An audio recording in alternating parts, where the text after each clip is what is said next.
Alumandali masabe kelema. Dali masa kelengo. Alumandali masabe kelema. Alukela fara fide. Sigi nyongo au beni ben kelema. Sigu nyongo beni ben sababuye.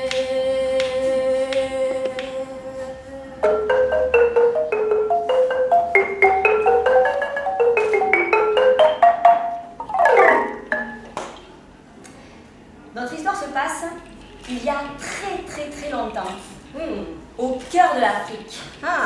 Plus précisément, au pays Manding, dans la petite ville de Niani. Dans cette ville règne un roi, le roi Nare Magan Konate. C'est un très beau roi. Tout le monde l'aime, le respecte et l'admire. Un jour, il se repose à l'ombre de son fromager. C'est un très grand arbre qui pousse devant son palais. Il fait très chaud, il est avec son griot et quelques conseillers. Et là, il voit arriver un chasseur.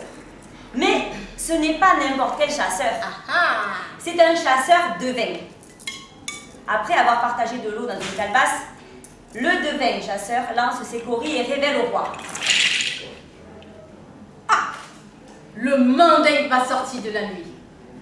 Il n'est pas encore né celui à qui tu transmettras le royaume de tes ancêtres. Je vois venir 2 chasseurs qui arrivent de très loin, accompagnés d'une jeune fille, laide et affreuse, avec des grands yeux et une bosse lui déforme le dos. Épouse-le. Les saisons passent, et quelques années plus tard, le roi est à nouveau sous son fromager pour se reposer. Et là, il voit arriver 2 chasseurs étrangers. Ils ne sont pas seuls, ils sont accompagnés d'une femme. Son visage est caché par un foulard, mais tout le monde voit très bien la bosse qui lui déforme le dos.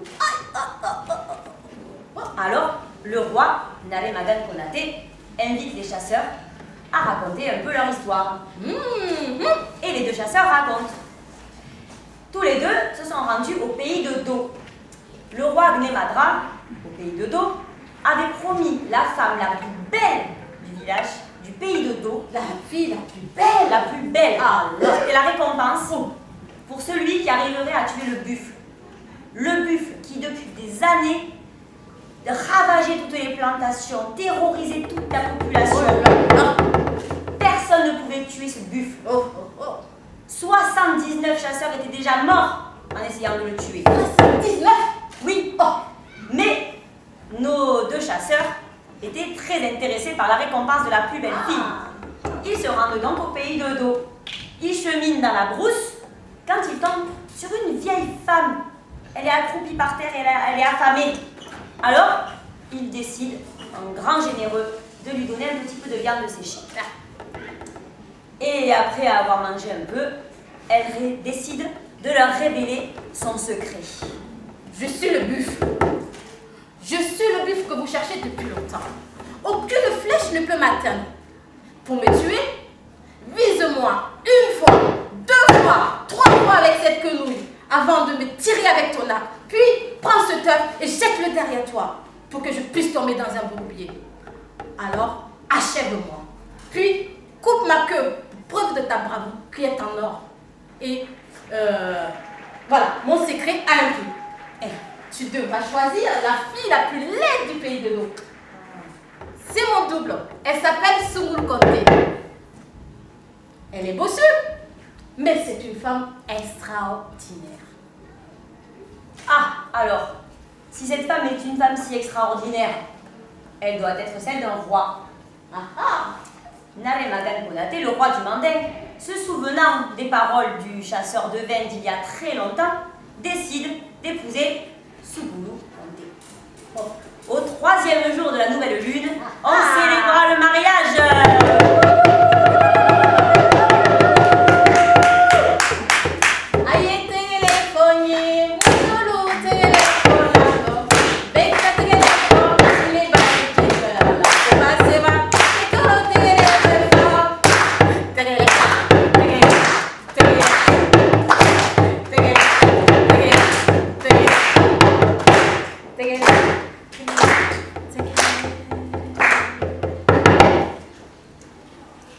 Niani, il n'y avait qu'une seule femme, une seule personne, qui n'était pas du tout contente de cette union.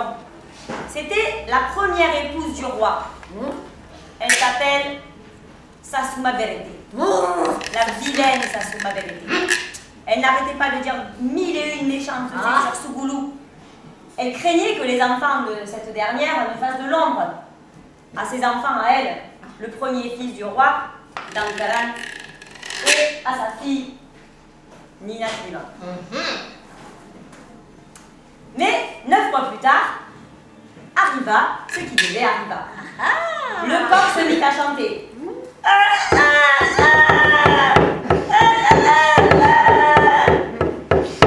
Le vent se leva en rafale. Le tonnerre trembla.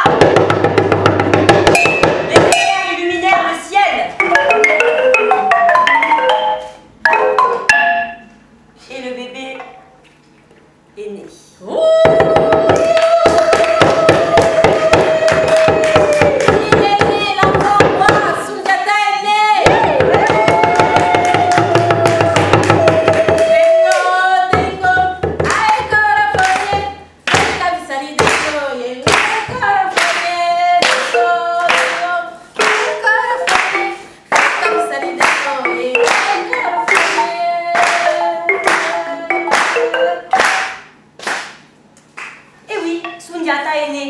Le bébé Soundiata est né. Alors les saisons passent, le petit Soundiata grandit, mais il ne marche pas. Alors sa maman Sougoulou, elle se dit qu'il est encore petit, il a le temps, mais le roi, qui doit en faire son successeur, commence à s'inquiéter. Et là, la vilaine Sassouma Berete, elle rigole, elle se moque bien de Sogolon et de son bébé Soundiata qui ne marche pas, parce que les saisons passent. Il y a la saison des mangues, la saison du mil. Sogolon, elle a 2 filles, encore un autre petit garçon. Et Soundiata grandit, il ne marche toujours pas. Et là, cette vilaine Sassouma Berete ne fait que raconter des méchancetés sur elle. Alors le roi, comme il s'inquiète quand même parce qu'il voudrait avoir un successeur qui se mette debout, décide quand même d'aller voir le devin forgeron pour se rassurer. Et le devin forgeron lui dit: le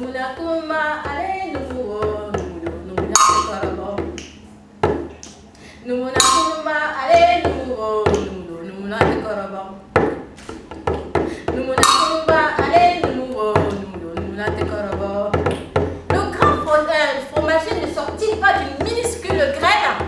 Eh oui, mais malgré tout, le roi Nalé Magan Konaté doutait. Alors un jour, il sentait que sa fin était proche. Alors il fit venir son fils Soundiata, qui était grand maintenant, pour lui parler, mais comme à celui qui allait prendre la suite, qui allait devenir son successeur, qui allait prendre le trône du pays mandingue. Et il lui dit: Mon fils, je vais mourir bientôt. Je te transmets le royaume de mes ancêtres. N'oublie pas. N'oublie jamais que tu viens du Mandingue. Que Niani, c'est ta ville natale. Et je voudrais que tu choisis tes alliés avec tes alliés sûrs.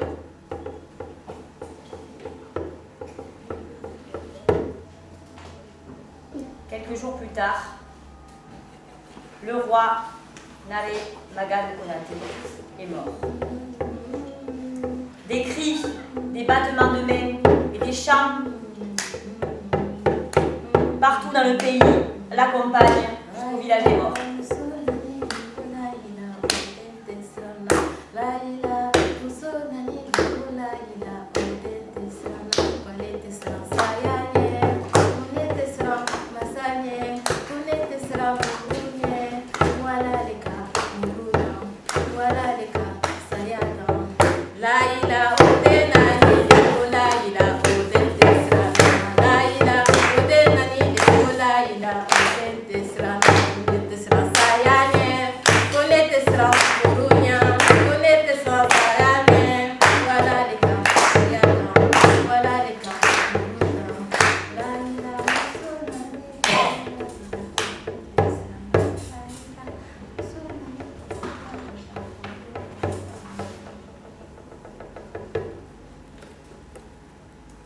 roi était mort.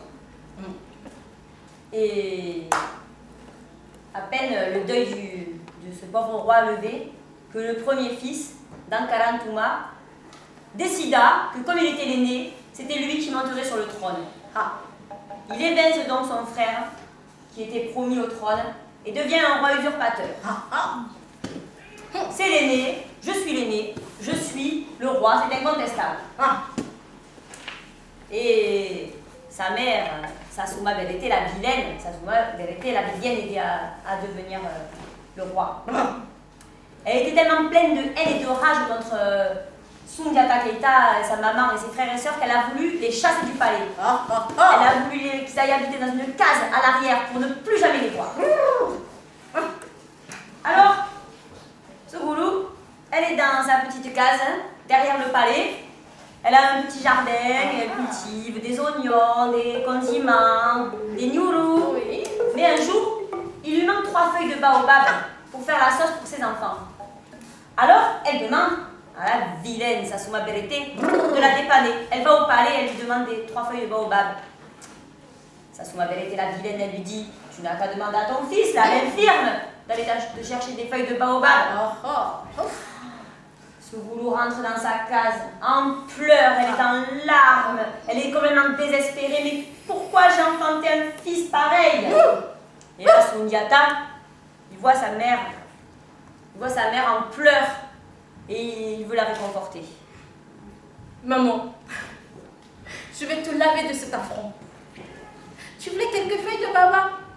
J'irai t'arracher le baobab s'il faut. Toi, tu verras qui je suis, moi, Sundiata.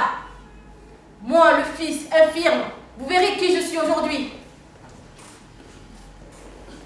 Alors, Sundiata demanda à Balafaseke, le griot, d'aller lui chercher un arc en fer pour qu'il puisse se redresser. Alors là, Sundiata, il attrape l'arc en fer, il essaie de se lever, il fait des efforts inimaginables pour se remettre sur ses pieds-là, mais impossible. Et là, il y a un chasseur qui passe à la scène et il lui dit: moi j'ai une idée, moi. Moi je sais ce qu'il lui faudrait. Il lui faudrait un poil qui fait d'un arbre qui s'appelle le sausombré. Il sort tous les mauvais sorts, il éloigne de tout, de toutes les maladies. C'est ce qu'il lui faudrait à Sundiata. Aussitôt dit, aussitôt fait, le chasseur court dans la brousse et ramène un bâton fait de susumbré pour que Sundiata puisse se mettre sur ses jambes. Tout le village se rassemble autour de Sundiata. Un silence de mort se fait. Sundiata attrape le bâton de Susumbré. Il bande tous ses muscles. Il fait des efforts inimaginables pour se redresser. Ses genoux se détachent de la poussière tout doucement et dans un ultime effort, il se lève sur ses jambes. Ça y est, Sundiata est debout.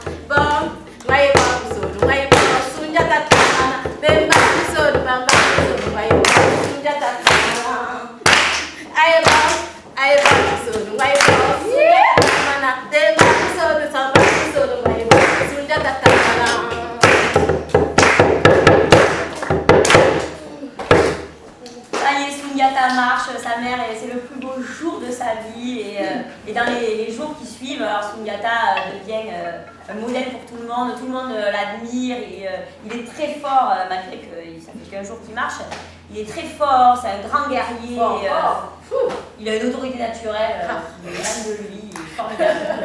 Et alors du coup, comme tout le monde aime Sundiata, qui est-ce qui a peur? C'est la vilaine. La vilaine, la Sasuma Berete. Comme elle est pleine de jalousie, de haine, de rage contre Sundiata, elle décide de le faire assassiner. Elle profite d'une cérémonie, la cérémonie du Golobon. C'est une cérémonie en mémoire d'un chasseur mort pour faire assassiner Sundiata.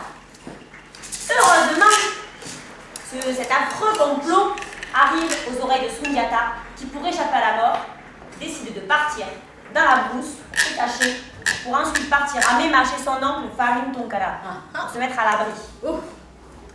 Pendant ce temps, Sogolon, qui elle aussi avait peur pour sa vie, décide de partir avec ses enfants dans la brousse pour rejoindre Sundiata et partir elle aussi à Mema se mettre à l'abri chez l'oncle Farim Tonkara. Mais Sassouma ne s'avoue pas vaincue. Elle décide d'engager 9 sorcières, les 9 plus grandes sorcières du pays. 9 sorcières. Oui, c'est des vraies sorcières très vilaines, comme elle. En échange de l'assassinat de Sundiata, elle leur donne un taurillon et une petite bourse en or. Et voilà les 9 sorcières parties dans la brousse, à la recherche de Sundiata, qui lui chemine vers Mema chez son oncle. Et là, il tombe nez à nez avec les 9 sorcières. Et là, leur regard mauvais, là, il a compris que elles étaient là pour lui, pour le tuer. Il voit qu'elles sont en train de manger un taurillon, toutes les 9 là sur le petit taurillon. Alors il leur propose un marché. Vous avez juste un petit taurillon pour vous toutes. Je vais partir chasser, je vais vous ramener 9 buffles. Vous en aurez un chacune. Marché conclu. Il part dans la brousse et après quelques heures de chasse, il ramène 9 buffles aux 9 sorcières. 9. Et là, les 9 sorcières, elles mangent, elles se régalent avec les buffles, elles en ont plein le ventre. Alors la chef des sorcières, pour remercier Sundiata de ce merveilleux cadeau, décide de lui confier un secret. Sundiata, je sais que tu pars à Mema, voir ton oncle Farim Tonkara. Tiens, prends ce bâton, frappe-le à la croisée des chemins, il t'indiquera la bonne route. Et c'est ce qu'il fait. Il frappe le bâton, trouve la bonne route, et après avoir retrouvé sa maman Souboulou, ses frères et sœurs, il part à Mema pour retrouver son oncle Farim Tonkara. Mais la route est très longue, parce que comme c'est le roi d'Ankara, le roi usurpateur qui est au pays mandingue, personne ne veut les aider, personne ne veut les héberger, personne ne veut leur donner à manger. Ils doivent se débrouiller tout seuls. Et pendant des semaines, ils cheminent, jusqu'à arriver au fleuve Niger. Et là, il faut traverser le fleuve. Et là, heureusement, un pêcheur, en échange d'un bracelet en argent de Sogolon, décide de les faire traverser, accepte de les faire traverser. Et finalement, ils arrivent chez l'oncle Farim Tonkara. Alors là, Farim Tonkara, il est heureux de retrouver son neveu Sundiata. Il l'accueille comme un fils, il lui fait toutes les honneurs, il a toutes les honneurs de la cour. Il en fait son aide, il l'accompagne dans toutes les batailles, dans toutes les guerres. Sundiata devient un grand guerrier, il apprend à tirer à l'arc, tout le monde l'admire. À Mema, il est adulé de tout le monde, c'est un grand personnage là-bas. Et pendant ce temps, au pays mandingue, tout ne se passe pas comme prévu. Eh oui. Pour Dankara. Il aurait dû se méfier quand il a usurpé la place de son frère. Parce que le pays mandingue, comme d'autres royaumes, se fait harceler, se fait attaquer, se fait menacer sans arrêt par l'affreux, le terrible, Soumangulu Conté. C'est le roi sorcier. C'est le roi du Soso. Il habite dans un grand palais de 7 étages. Il a fait entourer son palais de 3 murailles. Au 7e étage où il règne, c'est la salle des fétiches. Elle est tapissée de peau humaine. Il peut lancer des sorts de près comme de loin. Il peut se transformer de 79 manières en 19, en souche, en insecte, en oiseau la nuit trop longue. C'est un être terrible, terrifiant et terrible. Et il menace Dankara. Et Dankara, il veut sauver sa peau. Donc il envoie sa sœur. Bravo. Avec le griot Balafaseke et une bourse d'or pour négocier avec Soumangulu. Soumangulu, il prend la bourse d'or, il prend la sœur et il enferme Balafaseke dans son palais. Balafaseke, le griot qui était resté malgré lui au au Mandingue. Ah. Il veut se sauver, Balafaseke. Là, Alors il cherche, il fouille le palais, il ouvre toutes les portes, il veut partir, il veut se sauver. Il cherche, il monte, il descend, il va à droite, à gauche, et là, il ouvre une porte. La horreur. oh, La pièce, de la peau humaine sur les murs. oh, Des fétiches menaçants partout autour. Et là, au milieu de la pièce, aïe, aïe, aïe. 9 têtes coupées. 9 têtes. Tête. Oh, les 9 notables de Dankaran, du pays Mandingue. Aïe. Alors là, c'est une vision d'horreur. Il tourne la tête et là, dans un coin de la pièce, il aperçoit un balafon. Oh. Et là, il est attiré par l'instrument. Alors, il se met à en jouer aussitôt. Des notes claires sortent de l'instrument. Oh là. Balafaseke n'avait jamais aussi bien joué. Là.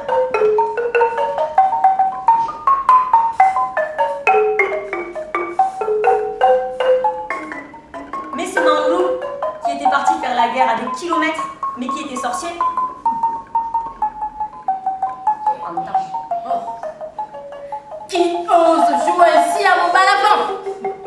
Il rentre au palais, sabre au poing, prêt à tuer Balafaseke, qui se met à jouer et à chanter des louanges de Soumanglou pour sauver sa vie. Soumanglou Kanté, Soumanglou Kanté, Nami Mana Sipa, Soumanglou Kanté, oh, Soumanglou Kanté, combien il faut là? Soumanglou Kanté. Et Soumanglou Kanté est charmé par ses louanges, alors il décide de garder Balafaseke à son service. Et il lui dit, je vais tuer ton roi Dankaran et je serai l'empereur de tous les royaumes. Cette affaire-là, cette menace arrive aux oreilles de Dankaran qui, parce que c'est un vrai lâche, s'enfuit immédiatement du pays Mandingue et disparaît. Il laisse le pays Mandingue aux mains de Soumanglou.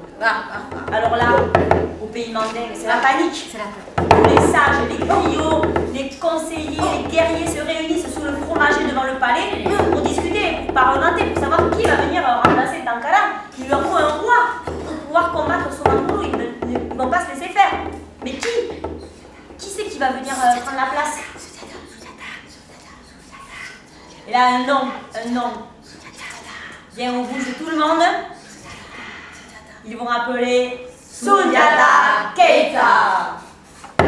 Il délègue une ambassade pour demander à Sundiata de revenir au pays Mandingue pour combattre Soumanglou. Et donc Farin Tunkara, il accepte volontiers de laisser partir Sundiata, mais il fallait que Soumanglou, sa maman, soit d'accord de les laisser partir par la guerre. Donc, elle va voir un devin pour savoir ce qu'il faut faire. Soumanglou. Tu sais, les paroles du devin il y a très longtemps. C'est lui ton fils.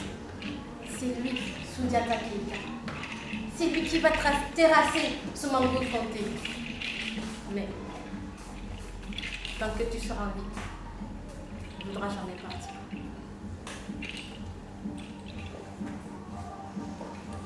Le lendemain matin, Sundiata se rend dans la chambre de sa mère et il la trouve raide et pâle sur son lit.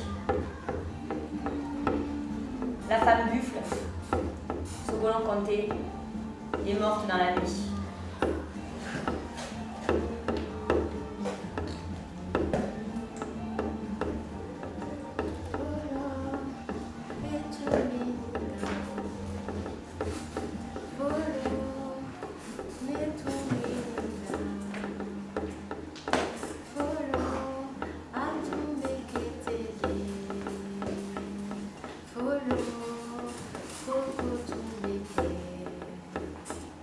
Follow,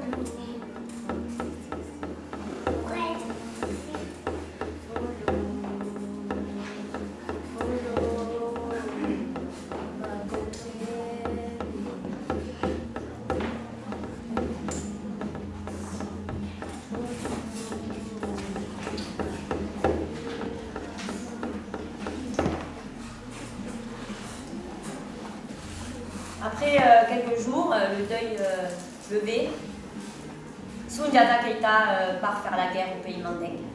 Il part avec une armée et il part au pays mandingue.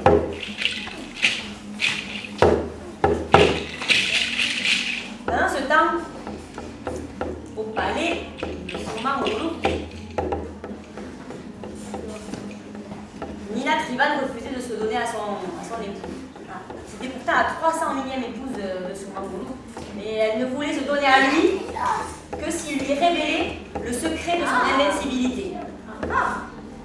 Alors, c'est un homme et il lui raconte. Ah, tu veux mon secret à moi? Tu veux mon Dana secret? Ah, c'est un ergot de coq blanc. Dès qu'il me touche, je meurs aussitôt. Nina Trivan, qui a contenté son mari, se sauve immédiatement au pays mandingue avec Balafaseke pour avertir Soundiata du point faible de Soumangolo. Alors là, Soumangolo, quand il sait la trahison de sa femme, il rentre dans une rage telle son palais en La guerre est proche. Et là, la bataille éclate.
L'abandonner. Il est tout faible, il est sur son cheval, il se sauve au triple galop, disparaît dans une grotte, et malgré toutes les recherches de Soundiata et de ses guerriers, il a disparu. Soumangolo n'est plus. Soundiata a gagné.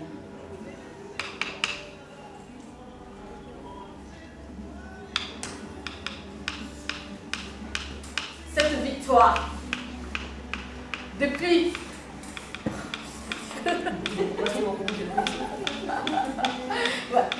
nous voici maintenant au bout de cette rue de Brun. Et cette victoire, nous la devons à une seule personne. Cette personne qui a su conduire nos guerriers à la victoire. Je le déclare, Soundiata Keita comme empereur du Mandingue. Alors si un jour un esprit malveillant, un petit esprit malveillant vous dit que l'Afrique n'a pas d'histoire, racontez-lui l'histoire de Soundiata Keita et de l'Empire Mandingue.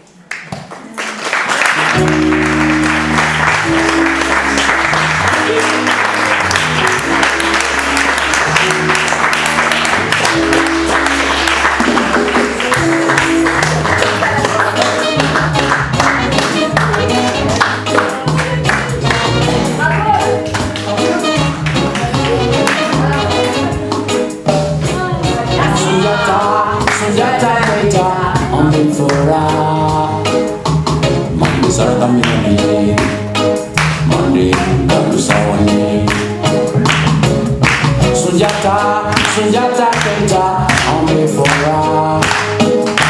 Mande Saragamini, Mande Kabusani.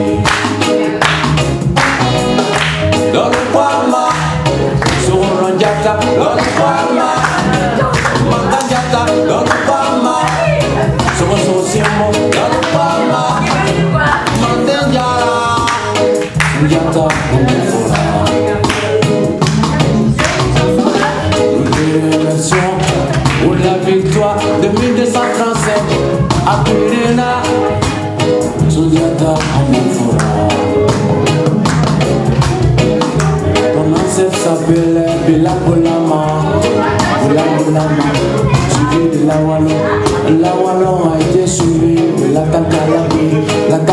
calabi, damal calabi, damal calabi, laylatul calabi, laylatul calabi, calabi bomba, maman du Gane, suivi de Tonyon Kele, Bali nene, suivi de Bello, suivi de Bello Bacon.